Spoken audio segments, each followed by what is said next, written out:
सवाल आपके ही, मैं तो सर, संदेश खाली में आपको पता है कि कुछ दिन पहले ईडी के ऊपर जिस तरह से कुछ लोगों ने तलाशी की समय पे आक्रमण किया है, इसके बारे में पत्रकारों के ऊपर बताया जा रहा है कि ये संगठित एक ऑर्गेनाइज पॉलिटिकल अटैक हुआ।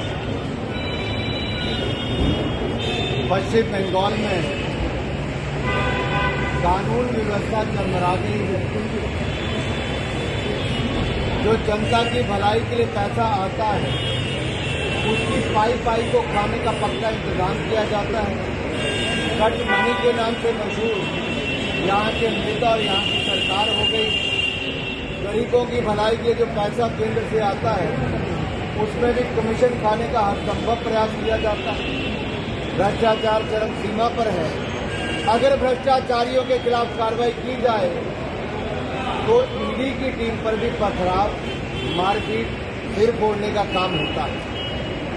आखिरकार देश का पैसा, देश की जनता का पैसा, अगर उसका हिसाब लेने का नाम आए तो भ्रष्टाचारियों को संरक्षण देने का काम, शेल्टर देने का काम पश्चिम बंगाल की सरकार क्यों करती है?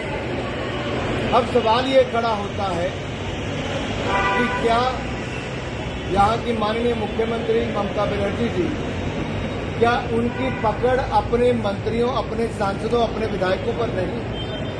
क्या लूट की खुली छूट ये उन्होंने दे रखी है कि इनके लोग इनकी सुनते नहीं? अगर लूटने वालों के खिलाफ कार्रवाई की जाए तो उन्हीं अधिकारियों के खिलाफ इनके गुंडे, इनके अधिकारी, इनके कार्यकर्ता टूट पड़ते हैं, मारते हैं। ये देश में कहीं नहीं होता, पश्चिम बंगाल में होता है। ये कैसी परिस्थिति खड़ी हो गई? लॉ एंड ऑर्डर की एक भयंकर समस्या यहाँ पर है, जिसका बार बार उदाहरण देखने को मिलता है। पिछले कल देश ने राष्ट्रीय युवा दिवस मनाया। देश में कम से कम 20,000 स्थानों पर लाखों युवाओं ने स्वामी विवेकानंद जी के जन्म दिवस पर राष्ट्रीय युवा दिवस मनाया। उनसे प्रेरणा स्रोत है हम सब। प्रधानमंत्री जी स्वयं नासिक गए थे, लाखों युवाओं को वहां से संबोधित किया।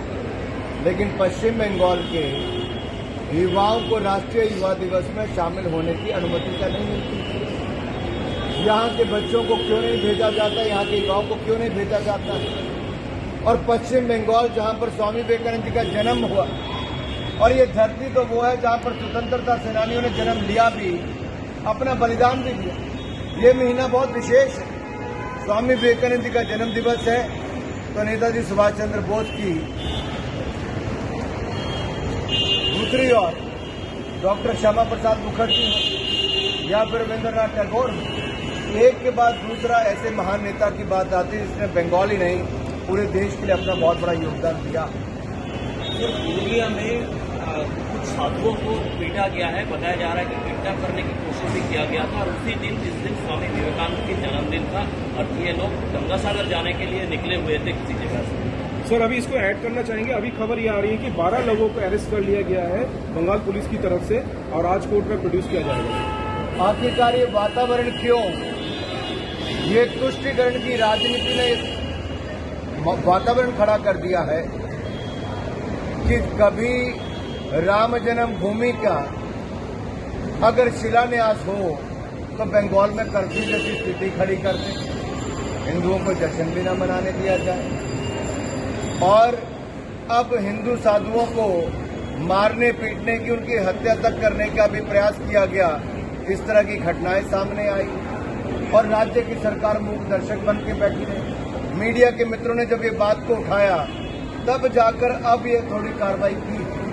सवाल ये खड़ा होता है कि तुष्टीकरण की राजनीति पश्चिम बंगाल को कहां लेके जा रही है, और आखिरकार ये हिंदू विरोधी सोच क्यों है?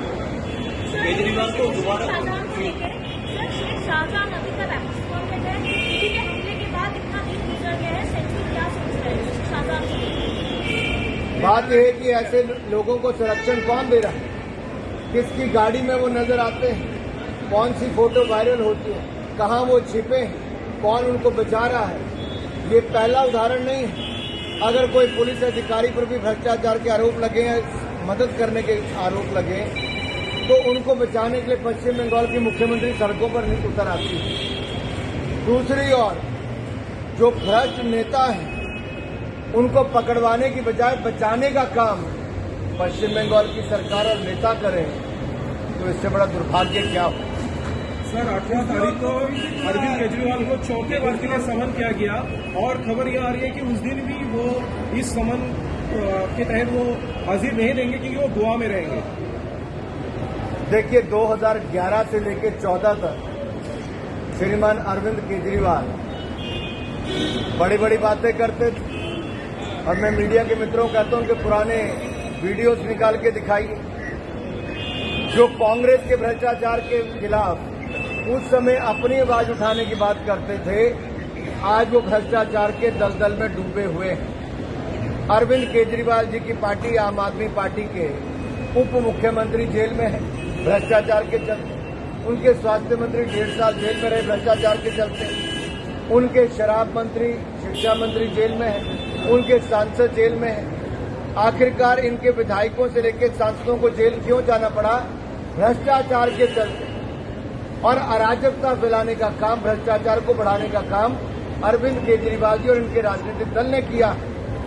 और जब जांच होती है तो जांच से भागने का काम करते हैं। ऐसा कोई बचा नहीं जिसको अरविंद केजरीवाल की पार्टी ने ठगा नहीं। ये ठगने का, लूटने का, भ्रष्टाचार का अड्डा आम आदमी पार्टी की सरकार दिल्ली में बन गई। अब सवाल ये खड़ा होता है कि जांच से क्यों भाग रहे हैं।